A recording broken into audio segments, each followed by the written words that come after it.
কাহিনী শোনো বন্ধু আমার, গরমের তাপে আজ মানুষ বেকার। পণ্যের চড়া দামে বাজার গরম, জনতার হাত তাই মাথায় এখন। তেলের গরমে সারা দেশটা গরম, যানবাহনের ভাড়া বাড়ছে এখন।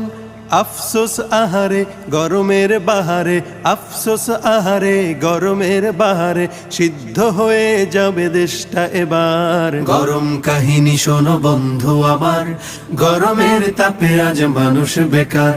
গরম কাহিনী শোনো বন্ধু আমার, গরমের তাপে আজ মানুষ বেকার। প্রেমিকার প্রেমে দেখো প্রেমিক গরম, পার্কে কপত কপতির গরম। শিক্ষাঙ্গনে রাজনীতির গরম, সংবাদ জুড়ে খেয়ানতের গরম। এভাবেই হবে শেষ, রসাতলে গেল দেশ। এভাবেই হবে শেষ, রসাতলে গেল দেশ। আর কত সইব